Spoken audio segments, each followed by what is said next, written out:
Howdy folks, tonight I would like to tell you about a couple of different types of glasses that you can put your whiskey cocktails into, but also the types of glasses that you can taste your whiskey in. To start out with, we'll start out with the Coop Glass.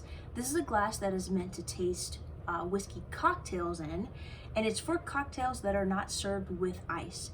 So typically what will happen is the bartender will chill these glasses and then serve it to you with your cocktail that is served without ice.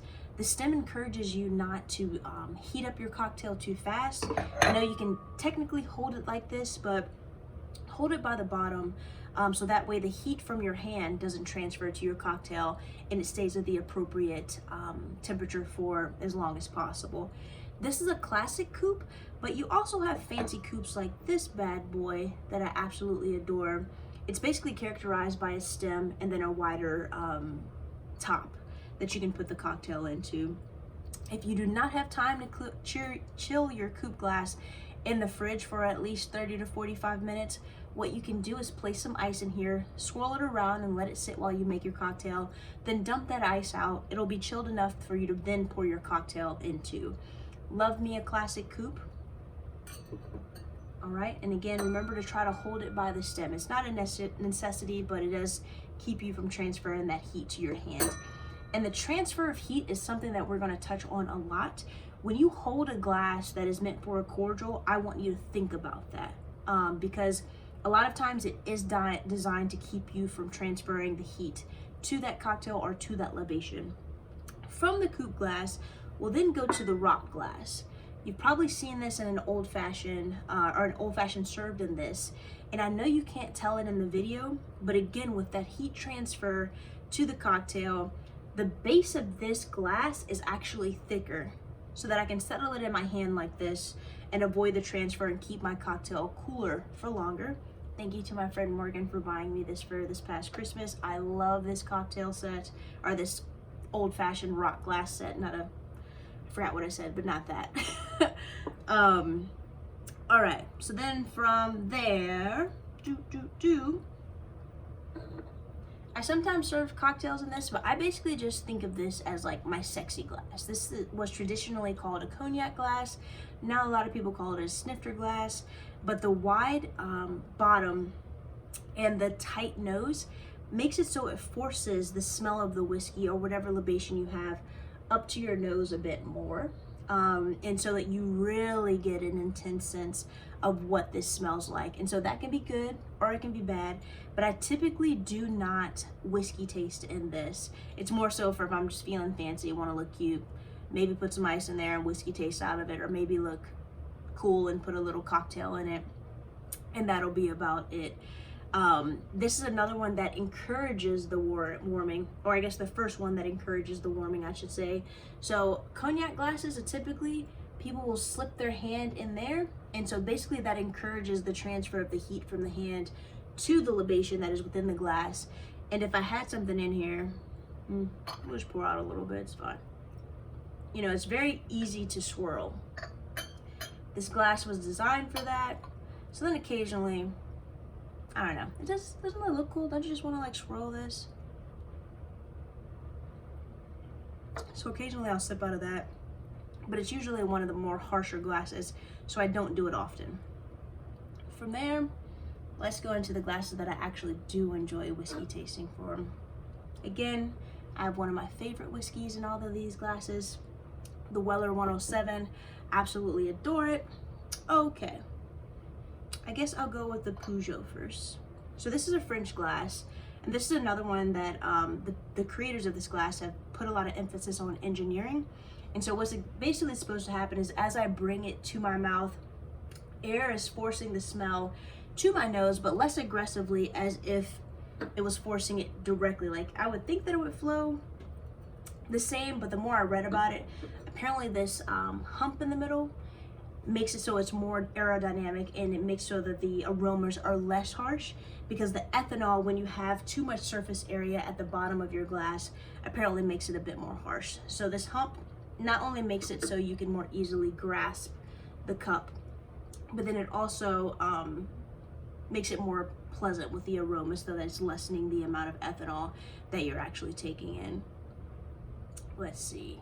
Oh yeah, and the being able to hold it with simply the thumb and the forefinger keeps you from heating up the libation too much.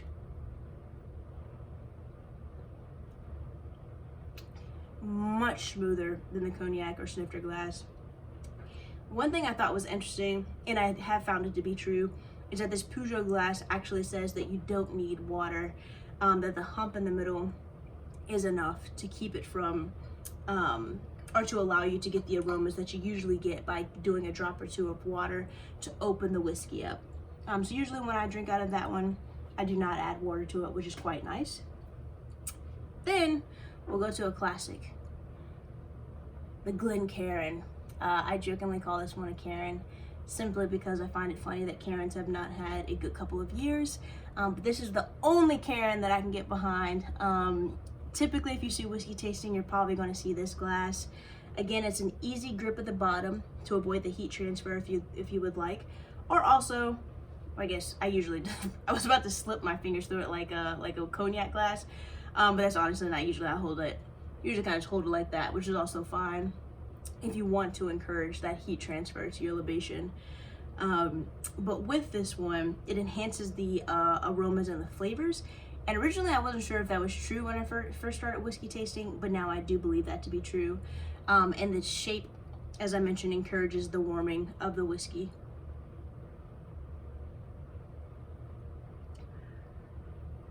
A class that you can't go wrong with, but I will say I still think the Pujo is a easier sip.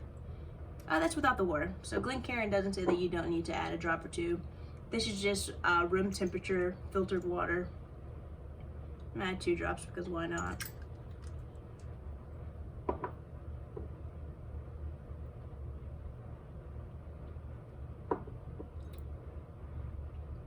Whew, I forgot how much the water really opens up the whiskey, or this particular whiskey, the Weller 107.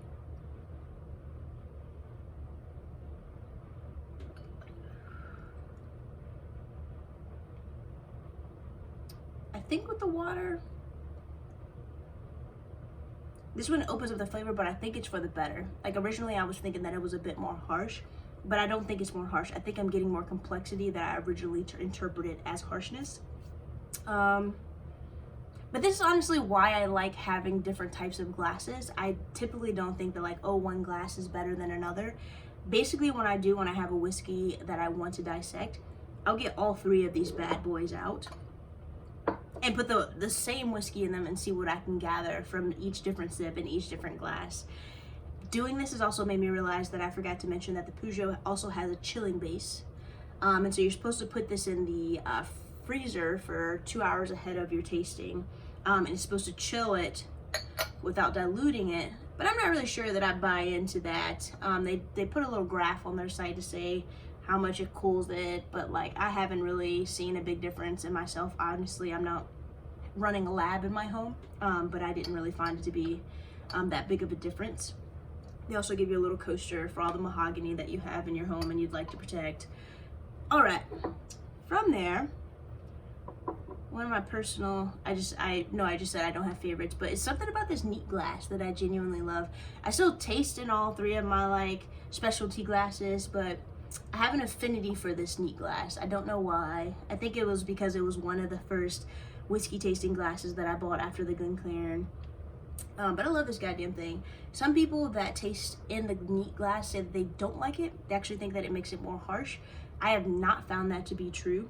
And so let's see if I find it to be true with the Weller 107. But before we get in that, so basically the neat glass, their philosophy is that the closer that your nose is to the whiskey, the more aromas you'll be able to take from it. They have a wider base than the Glencairn or even the Peugeot Glass. Actually, they have a wider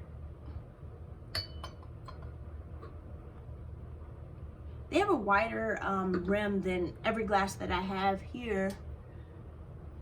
It's about the same as the old-fashioned glass. Obviously, we don't taste out of a Coop Glass. But their idea is that, like, one, the closer that your nose is to the whiskey, the more aromas, especially complex aromas, you'll be able to pick up. But then also, the wider surface area will make it so that the aromas have more space to spread out from the ethanol. and the ethanol is what makes it difficult to taste. I also forgot to mention is that basically what adding water to your whiskey does is so ethanol and something called guaiacol are bound together within your whiskey. Guaiacol is responsible for the flavor that you taste within your whiskey. Ethanol is that burn that you usually associate with whiskey. Having a couple drops of water in that whiskey basically breaks up that compound. You guys remember chemistry class? It breaks up that compound, and guaiacol is lighter than ethanol. So guaiacol then floats to the top of the whiskey, and so what that allows is the first time that you sip the whiskey, the guaiacol is the first thing that washes over your tongue, which is that flavor. And so you're able to get that flavor without the burn of the ethanol, and you're able to dissect that whiskey more. I forgot to mention that earlier. So again, with the ethanol and the surface area, they've designed this glass so the aromas of the whiskey have more space at the top of the glass for you to be able to dissect without the ethanol in a tight nose on something like this. All right.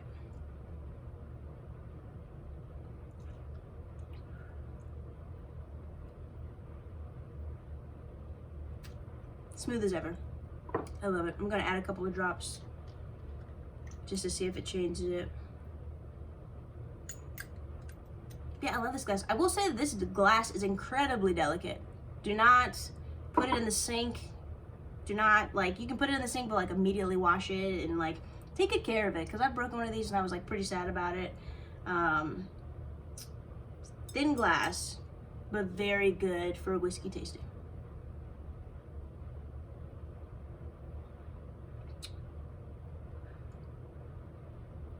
Yeah, additional water opens up those complexities, but I love it. Yeah, so then again, I won't keep you here all night tasting all these different whiskeys, but these are the type of glasses that you probably consider when you're thinking about your whiskey and what you want to put it in. All right, so then Coop Glasses, cocktails that are meant to be served without ice. These are typically called Cognac Glasses, but now we call them snifters, typically for when you want to look sexy. Very thin glass, so like you probably could break these, so I wouldn't have these at a party or anything like that. I've also served cocktails in these. Not really the most functional, but really freaking cute. Peugeot Glass comes with a chilling base. Being able to hold it with your finger and your thumb reduces the amount of like warming effect that you have on it. Less surface area on the bottom means less ethanol that you inhale when you smell the aromas of the whiskey. Glencairn, can't go wrong with the Cairn in this case. Classic, always going to be around, I'm sure. Neat glass. My recommendation, honestly, if you have it in your budget, is to get all 3 of these glasses if you're passionate about whiskey tasting, and then every time you get a bottle that you want to taste, put it on all 3 of these and see what you get from each of them. And then the last glass that I forgot to mention as a recap is the rock glass. Sturdy base to keep the heat from your hand transferring to the whiskey. Really good for an old fashioned or cocktails that you serve with a big old rock. And yeah, that's all I have for you folks. I hope the rest of your week goes well, and as always, I appreciate you spending a little time with me. Cheers, folks.